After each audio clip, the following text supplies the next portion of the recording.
Hello everyone, welcome to Developers Tube channel. I am Smile Sadagar. Today we are going to discuss inheritance rules. There are some rules in inheritance that should be followed while working with inheritance. There is some prerequisite in that. So for understanding inheritance rules you should have knowledge of inheritance and types of inheritance in C#.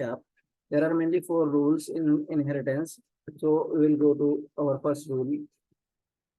Rule number 1 says that in inheritance, the execution of child class when created an object start by calling constructor of its parents class.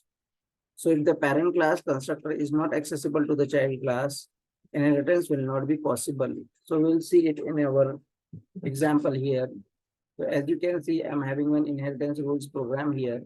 In that I have created one parent class which name is parent, and it is having one constructor public parent. So it is accessible to its child class. If we create any child class from this parent class, so it will be accessible.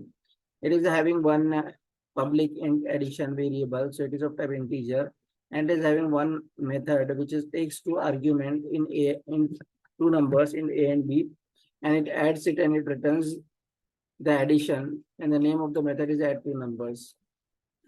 And I have also created one child class which is inheriting from the parent class. So it is a child of this parent class. So this child class will have access to its members like addition of two numbers, which I have shown. Here add two numbers is the method. So it can be accessed from the child class because we are inheriting it from the parent class. And now I will run this program and we will check. So here I'm having program.cs. In program.cs class. Here I have created one method child object. Currently we'll comment this. This is not for now. I have commented this. So here, this is the child object of child class. So this child object, when I will run this program, it will ask for two numbers, and this child object, by using this child object, we can call this add two numbers, which is of parent, because currently the constructor is accessible. This parent class constructor is accessible to the child class. Now we'll run it and test the output. I will share the screen for showing the output window again. So I will share here, new share, and I will share this output window. I will say okay. So as you can see here on the screen, it is asking for two numbers. I have added 55 and then 12. So it is returning me 67, which is the exact output. So now currently inheritance is working as expected. Now according to our rule, it is saying that it is accessible, this parent class constructor, so it is working fine. Now I will make it as private. So when it will become private, it will not be accessible to the child class.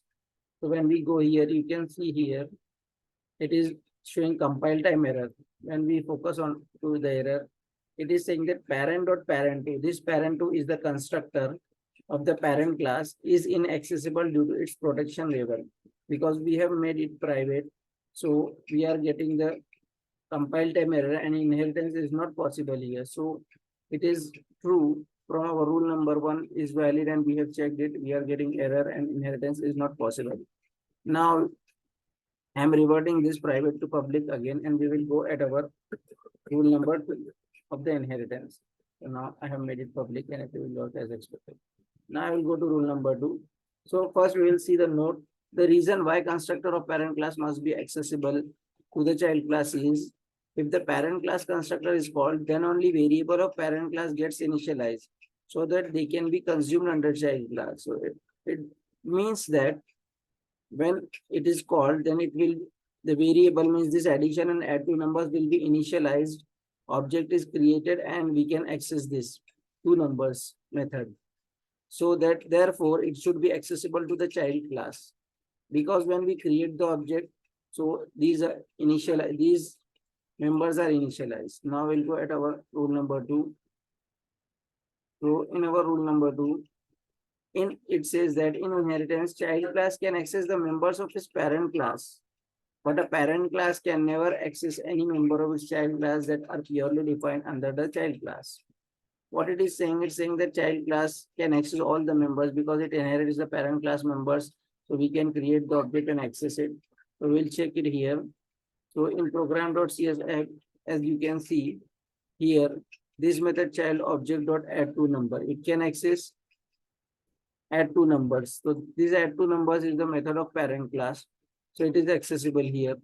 Now, by using this object, we also can access. I'm writing here child object dot subtract two numbers. So this subtraction is pure member of this child class child, and child object is the object of child class.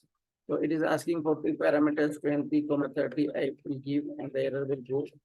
So now currently child class object is accessing add two numbers of parents and its own member also, which is subtraction here. Subtraction of two numbers. So rule number 2 also passed. Now you will see rule number 3. Just like we can initialize a variable of a class by assigning the object of the same class to make it as a reference, we can also initialize variable of parent class by assigning child class object to make it as a reference. We'll understand this, what is a variable and what is a reference. So here in our program.cs, this child object, when I'm calling child object, so it is currently a variable of this child class. And when I'm adding this new child object of child class, it becomes the reference. So this child object can access all its member of the child class. So this is called reference. So this reference can access all the members of child class and parent class also. But according to rule number 3, it is saying that we can initialize variable of parent class by assigning child class object to make it as a reference. We also can make, like, first we'll create the variable of the parent class. So I'm writing parent is my parent class, parent. I'm taking this and p. So this is the variable of parent class, p equal to, I can put object of child class in the parent class reference. Child in the parent class variable. So now it has become reference of child class. This is a parent class variable and it has become reference of child class. So by using this, I can access p dot add two numbers of parent. So this is currently using the memory. It is pointing to the memory of the child class object. Now there is one note in it. In this case, the parent class reference, this is our P. This is the parent class reference. This P is a parent class reference, as I have shown you here. Parent P equal to new child. So it has become parent class reference. So it can access parent class members. And this is our child object. So this is directly variable of child class. And we have put here child class object. So this is child class object, child class reference. And this is the parent reference, so it can access parent class members. And it is accessing to the, it is pointing to the memory of child class object. Child obj equal to new child, parent p equal to child obj. This child obj we are putting in the parent class reference. So this p is also pointing towards the memory of child class object. It is saying now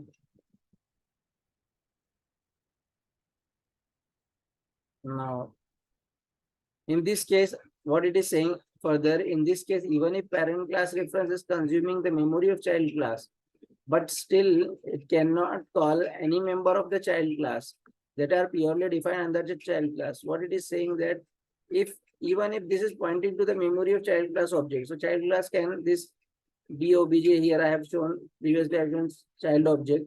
So this can access parent class members also, this b object, and child class members of object members also, because it is the object of the child class. But this p, even if it is referring to the memory of this, but it is the variable of parent class, and we have assigned this child class object into it.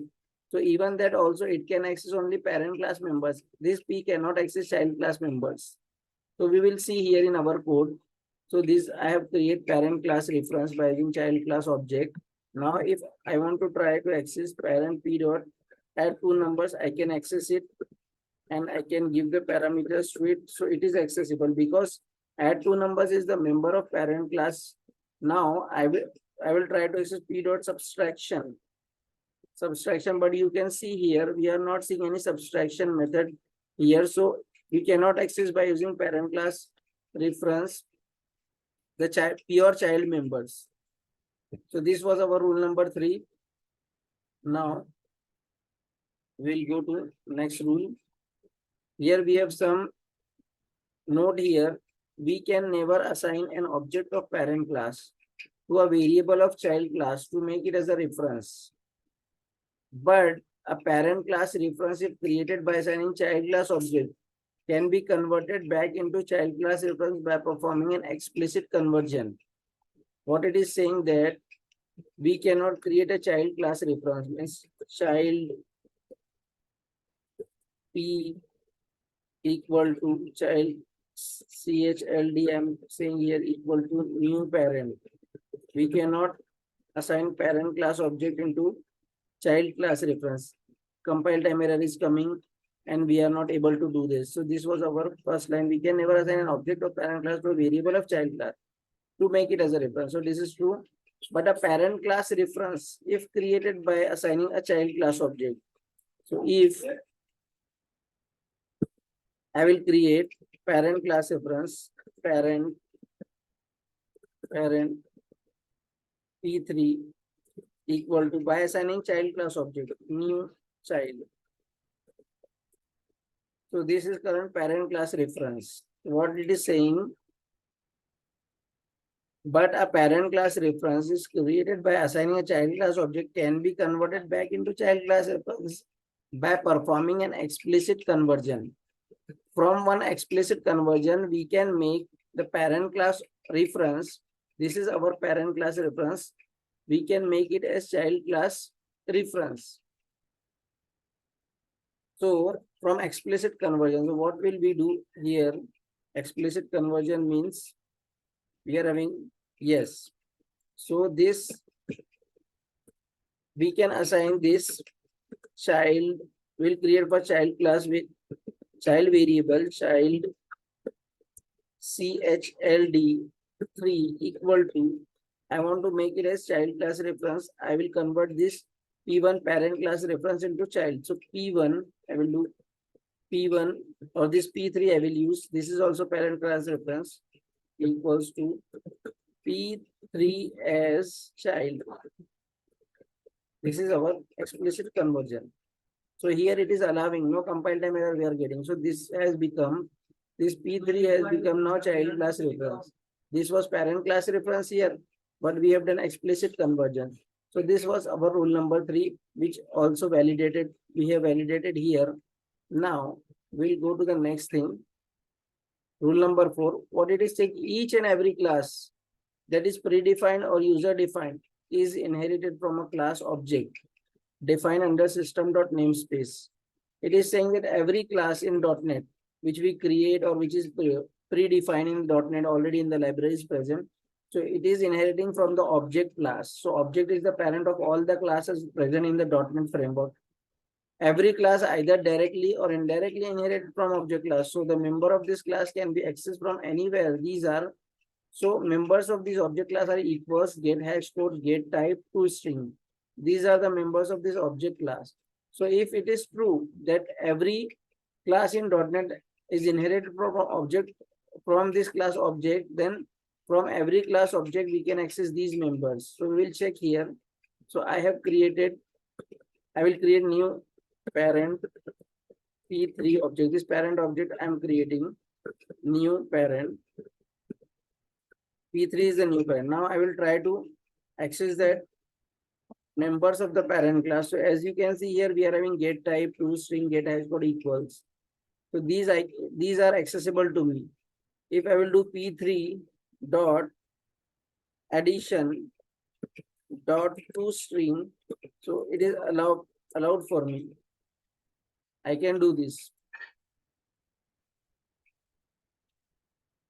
So here already definition is there. I will comment this. So this error will go.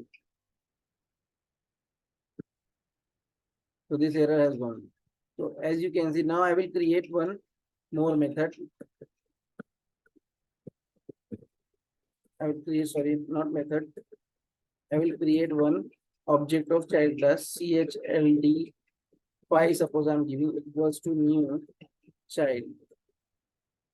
So these are the user defined class child and parent.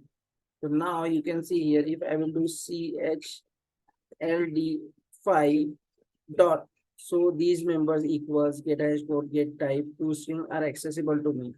So it proves that every class in .NET it is user defined or predefined classes inherits from object class because the members are available.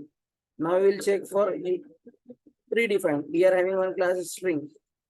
String class we are having in .NET string. This is the class string dot. When I will do, you can see here semicolon s equal to abc. I have to do in double quote abc and semicolon. Now when I do s dot, so I should have s dot get hash code get type. These are here present. Get hash code get type. Now you will see dot equals also accessible or not. Dot equals, you can see equals also accessible, and s dot to string also available. You can see. So this proves that every class in the .NET is inherited from the object class. So this is all about our rules of inheritance. So in the last, I want to say that please like, share, and subscribe to my channel and put your comments. If any improvement is there or you want some more on it, I will do. Thank you.